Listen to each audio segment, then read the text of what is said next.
What's going on, guys, and welcome back to another episode of Career Mode. This is episode number 183, and we start today's episode off with a game against Aston Villa here away at Villa Park in the Premier League. And of course, in the last game we dispatched of West Ham United by 3-0. Our first solid win, I think is fair to say, as Arsenal manager. Our first solid and well-deserved victory where we scored a couple of nice goals and looked very, very convincing indeed. So taking on Aston Villa with us in 5th place, we are 4 points behind United with just 13 games to go in the Premier League. Obviously, we have to finish in those Champions League places. It is a must. The board laid it on the line as soon as we came into the club, that we have to finish in the Champions League places, qualify for the Champions League next year. So, we are in the Europa League. We're still in the FA Cup. We beat Spurs in the North London derby in the FA Cup 4th round. We're still, of course, putting all our eggs in one basket and doing everything we can to finish in the top 4. So taking on Aston Villa, it was a very strong side. And the first chance did fall to Villa, but the shot went wide the post and behind for a goal kick. And in the 36th minute, Tyson finds Andres Weimann, who crosses the ball in, and Kakitani's header is well saved by Szczesny and turned behind for a corner. So a solid start by Aston Villa. We hadn't really got going in the game at all, to be honest, until Callum Chambers wins the ball back here and finds Rodrigo Lazari. He picks out Alexis Sanchez, he turns Kieran Clark, then rides his slide challenge, then takes around Nathan Baker with a step over, then beats the last man and shoots, but it's a good stop by the goalkeeper. And eventually, as the ball fell to Welbeck there, I wasn't concentrating and didn't react quick enough, so the ball goes to the goalkeeper and it's still 0-0. Our first real chance of the game there, Sanchez denied by a very good stop, and here you see Kakitani hit the bar from a header, and the clearance is made and cleared away by Arsenal. So a good chance again for Aston Villa, but again they couldn't put the ball in the back of the net. But to be honest, for the entire game they were on top and looking much more threatening here at Villa Park. I struggled in this game massively, and Gardner's shot here went wide the post and behind, and again another level for us really. And again Aston Villa come forward here with Kozak getting on the ball for them and turning Kagan Hodham. He gets himself inside the penalty area and picks out Kofi, who strikes it, and it goes just over the bar. So many opportunities for Aston Villa to get themselves the goal in this game to take the lead, and to be honest they thoroughly deserved it. But in the 76th minute, a great chance for us to take the lead. Lazari sliding it through towards Edin Dzeko off the bench, and the Bosnian is denied by the goalkeeper. So for the most part it was all Aston Villa. We did have a couple of good chances, but if any side was going to steal all 3 points, you put your money on the home side, surprisingly enough, considering in pre-game I thought we'd walk away with this game after our last victory against West Ham United. But in the 84th minute here, Ryo Miyachi collects the ball off the bench after Szczesny throws in the ball. He takes it round Luna, and this guy, I've owned him before. He's got so much pace and no one is going to catch him when he goes one-on-one. That's exactly what he does, and the Japanese winger turns the ball in and makes it Villa 0, Arsenal 1. So Ryo Miyachi, I've never been able to pronounce his name properly, scores the goal. He comes off the bench. He came off the bench with Dzeko, and he makes it 1-0 to Arsenal. So absolutely delighted about that. He picked the ball up from inside his own half, and once he beat Luna, no one was going to catch him. I knew that for sure because he's one of the quickest players in the game, and no one was going to catch up to Miyachi. So a fantastic decision in the end to bring him off the bench there, get that injection of pace on the pitch, and it proves to be a great tactical decision by him because he goes on to score what would surely be a winning goal. And in the 89th minute he could have got his second goal. Again, he's charging the Villa defenders down, winning the ball back against Clark, going through one-on-one, but this time I couldn't keep my composure and put the ball into the side of the net. So still Aston Villa 0, Arsenal 1, but to be honest, after Miyachi came on, Aston Villa looks as though they were just completely done. They were completely out of gas. They couldn't keep up with the pace we had down the right hand side, and they just couldn't string 2 passes together really. So the game was done. And again you can see Miyachi just turning on the blinkers down this right hand side, riding his man. Look at the amount of pace he has. It's absolutely absurd. He rides the slide challenge, the shot is saved, but as Lazari goes to shoot, he gets a shove in the back and wins us a penalty as well. So it's a penalty to Arsenal, and Miyachi just turned this game on its head. And Aston Villa, for the most part played far better than us, and I'm not going to deny it. They deserved all 3 points, but in the end they were going to leave with 0, and it was primarily because of the decision I made to bring on Miyachi, let him use his pace, go down our right hand side, turn on the afterburners and just run, really just run the show. That's exactly what he did. So penalty to Arsenal with a great chance for Danny Welbeck to make it 2-0. The game was effectively over, but Danny Welbeck wanted to get another goal to his collection this season, and he does by, well, the goalkeeper does dive the right way, but it was actually a really odd penalty because obviously, penalties this year, as we mentioned so many times, are really, really easy to be scored. But when Welbeck struck the penalty, the goalkeeper actually dived too far. You can see his arms going past the ball, which I thought was kind of funny. But still, Villa 0, Arsenal 2. Welbeck scoring a goal that seals the game. And in all honesty, I've said this before. This is not a good team, and I think this game showed it really. Despite getting the win by 2-0, Miyaichi coming off the bench was the hero for us really by scoring us the goal to take the lead, and then being involved in the build up to won us a penalty. The fact of the matter is, this is nowhere near as good as a team as it does look on paper. I've mentioned before, the overalls of the players are very important. No one's going to deny that. But what's more important is how you feel when playing with the players.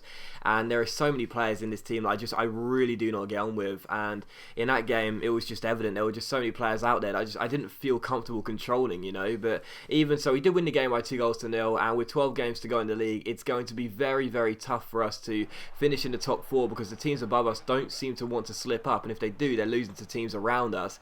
But even so, it's going to be a tough challenge for us, but we needed that win there, and we did indeed get it. We took on Hoffenheim though for the second and final game of today's episode in the Europa League round of 32 here, so travelling to Germany to take on Hoffenheim. We did put out a very strong side. There were a couple of changes, but for the most part a very, very strong team, and similar to the one we played against Aston Villa. So I was definitely fancying my chances coming to this game, but Hoffenheim did have the first chance, which was a bit of a let-off for us really, and then Danny Welbeck went quite close there, but it was still goalless. However, as I get the ball away here in the 35th minute, Firmino finds Kevin Volland, a player I know very well since last year's career mode with Hertha Berlin. He finds Roberto Firmino, and his strike is well saved by Szczesny and turned behind for a corner. So Roberto Firmino almost scoring there, but Szczesny making a good save. And from the corner, it's Zuba who ends up crossing the ball into the box, looking for Kevin Volland, and his header goes just over the bar and behind for a goal kick. So I knew he'd be a threat. He was awesome for me with Hertha Berlin. I knew it was going to be a threat, but I didn't think he was going to be, leading what was a very, very good charge from Hoffenheim in the first half. They were looking much better than us, and in the 45th minute,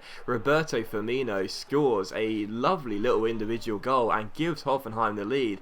And this guy, throughout the entire first half, was causing me problem after problem after problem. His dribbling and his ball control was just incredible. I really could not get the ball off the guy.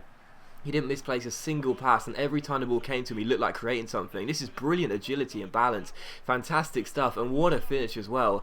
He gets his third goal in the Europa League, and Roberto Firmino makes it Hoffenheim 1, Arsenal 0. So the home side take the lead in this game, and deservedly so. And on the stroke of half-time, again they come forward with Kevin Volland, taking the ball around Kieran Gibbs, crossing the ball in. The header goes up in the air. Firmino wins his header, cushions it down. It comes to Zuba, and he should have made it 2-0. It sat up nicely for him, but he couldn't hit the target. So still Hoffenheim 1, Arsenal 0, but the home side playing far better than us, and a couple minutes after the restart, a great chance to make it 2-0. It's that man again, Roberto Firmino, playing it backwards. It goes out wide towards Kevin Volland. He plays a 1-2 with his teammate, takes the ball around Mesut Ozil. Hoffenheim keep holding the ball there, retaining possession in this game was fantastic. Eventually Schweller rises a slide challenge and shoots, but it goes over the bar and behind. So still 1-0 to Hoffenheim, and again just past Jalmat they come through. Kevin Volland into Aqua, back to Zuba back to Aqua. He plays it through towards Roberto Firmino, and he really should have scored and made it 2-0. So still Hoffenheim 1, Arsenal 0. But for the the entire game, really, I was going to say for the most part, well, no, not really for the entire game. Hoffenheim were a far better side, and again, Szczesny making a good save there. And this scoreline could have been any number of goals because they were so much better than us. They were really, really dominant. They passed the ball around fantastically well. They barely ever gave the ball away. I couldn't get the ball off some of their players, and one of those players was the guy who scores the second goal, Roberto Firmino, and he was just unguardable in this game. I could not mark the guy. I could not get the ball off the guy, and I don't know too much about this guy, but Lord knows that after this game, the first thing I did was put a scout report on him because I want to see just how good he is. He's 28 years old in the game.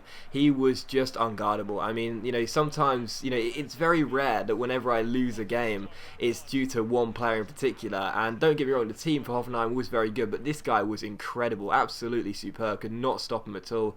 He made Hoffenheim 2, Arsenal 0, and he had both goals. And in the 80th minute, another great chance for Hoffenheim as they go down the left-hand side of El Unisi. He plays it inside towards Roberto Firmino, looking for his hat-trick, but unselfishly gives it to Kevin Volland, and he's denied by a very good save by Szczesny, and it is still 2-0. But in all honesty, this scoreline could have been 4, 5, 6-0 to Hoffenheim, because the fact of the matter is, other than a couple of early chances we had, and a late one here of Alexis Sanchez cutting inside and shooting but hitting the post, it was all Hoffenheim, as Lazari puts the ball wide there. It was all Hoffenheim. They were so much better than us, and I guess I was really naive coming into this game. I truly did believe that it should be, not an easy win for us. I know it was going to be a challenge, but I definitely felt as though we would be the favourites coming into this game. We'd probably scrape maybe a 1, possibly 2-0 win or something something like that. I didn't expect to be 2-0 down and about to leave Germany with absolutely no positives whatsoever, because we didn't even have an away goal. But, you know, the urgency of, you know, getting an away goal was evident here with 30 seconds to go before stoppage time, because Szczesny comes forward. He clearly knows how much I love my away goals. He comes forward trying to get in the box and score one for us, even though he didn't really need to. And from the corner, Cazorla does cross the ball in here. It's flicked backwards. Eventually it's cleared away only as far as the goalkeeper, Szczesny, and he shows exactly why he's a goalkeeper and not a striker there, with a terrible finish, and it goes ballooning over the bar. So still Hoffenheim 2, Arsenal 0, and it could have and should have been 3-0 in stoppage time. And guess who should have scored the goal? Roberto Firmino, and he would have had his hat-trick, and deservedly so, if it wasn't for a superb stop by Szczesny. But the final score was 2-0. This guy Firmino, absolutely unguardable, a superb player. I just could not stop him at all. And, you know, proof, this game, you know, this is not a good team. This is not a good Arsenal team. It's going to take a lot of work, a hell of a lot of rebuilding, and it was proved in this game. But that is going to end the episode. So as always, guys, a big thank you for watching the video. Really hope you have enjoyed it. If you have enjoyed today's episode of Career Mode, then please do leave a like, and I'll see you for the next episode of Career Mode very soon.